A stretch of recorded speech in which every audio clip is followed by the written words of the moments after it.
Turminha, vamos revisar um pouquinho de história agora para a gente realizar a atividade dos saberes? Bom, vamos começar falando sobre a transformação da infraestrutura urbana. O que é a infraestrutura? É um conjunto de elementos que são considerados necessários para o funcionamento de uma cidade. Energia elétrica, rede de esgoto, água potável, a parte de comunicação, telefonia, internet. Tudo isso faz parte de uma infraestrutura. Quando a gente fala da infraestrutura, a gente lembra da iluminação. E a iluminação urbana passou por várias transformações. Lá antes da chegada dos portugueses, o que os índios faziam?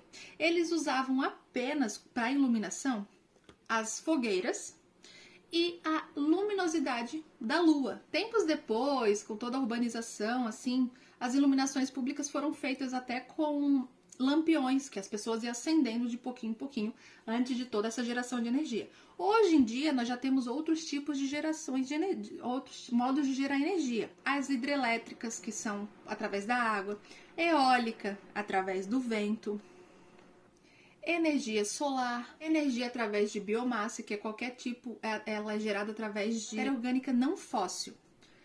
E pode ser de origem animal ou vegetal. Então, tudo isso é feito, é contido em uma cidade que vai sendo organizada, vai sendo planejada, vai vindo aos poucos, vão surgindo algumas cidades. Mas a gente sabe que, qual é a capital do Brasil? Brasília. E Brasília, ela fica no Distrito Federal. Foi uma cidade que foi planejada. Como assim planejada? Ela foi desenhada para ser construída.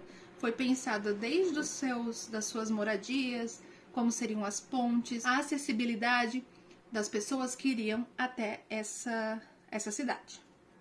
E Brasília foi feita para ser a capital do nosso país. Mas antes dela virar a capital do nosso país, nós tivemos Salvador e Rio de Janeiro, que também foram por um tempo capital do nosso país. Mas por acaso Brasília foi a única exclusiva cidade que foi planejada? Não, tiveram outras aqui no nosso país que foram planejadas. Salvador, Belo Horizonte, Maringá, Palmas e Goiânia. Essas cidades, elas também foram projetadas, foram planejadas para serem construídas.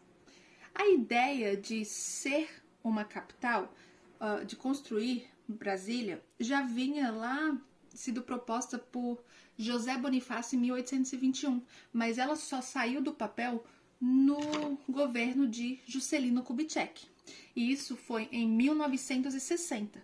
Brasília só se tornou capital do Brasil em 1960. Mas para construir Brasília, era uma terra que não tinha habitantes, não tinha ninguém, não tinha mão de obra. Então, teve que trazer trabalhadores de fora,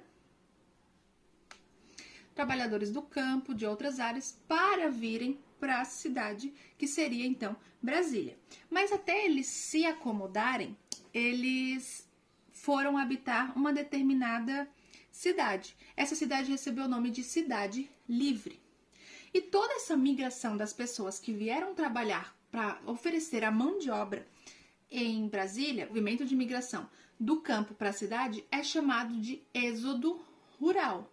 Então acontece esse êxodo rural quando diversas pessoas saem de uma determinada área em que elas habitam, na área rural, para vir para partes urbanas, para trabalhar, para vir para partes urbanas em busca de trabalho, moradia, melhores condições de vida.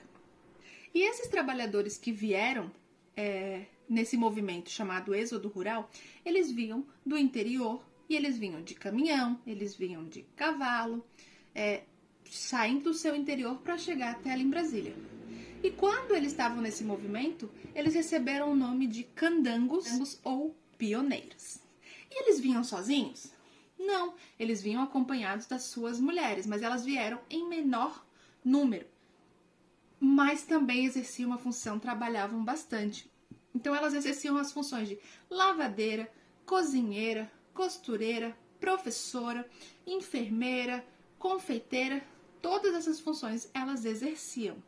Então, na hora de pensar, vamos construir Brasília, foram selecionados algumas foram pedidos alguns arquitetos e urbanistas para trabalhar. Mas quem foi selecionado para isso foi o urbanista Lúcio Costa e o arquiteto Oscar Niemeyer. Foram eles que fizeram o projeto de Brasília. Então, a partir do projeto, foram chamadas pessoas de fora que fizeram esse movimento de migração em busca, saindo da zona rural, do campo, para vir para a cidade, buscando melhor condições de trabalho, dentro do movimento chamado Êxodo Rural. E eles vieram, se localizaram, ficaram dentro de um determinado lugar que recebeu o nome de Cidade Livre, que era para receber essas pessoas. Bom, turma, leiam os textos, não esqueçam de ler e prestem bem atenção. Os pequenos detalhes, alguns nomes, datas, porque a gente já está começando a trabalhar com datas, que são bem importantes na construção da história do nosso país. Qualquer dúvida, podem chamar a prof. Estou aqui para ajudar vocês. Beijos e boa sorte!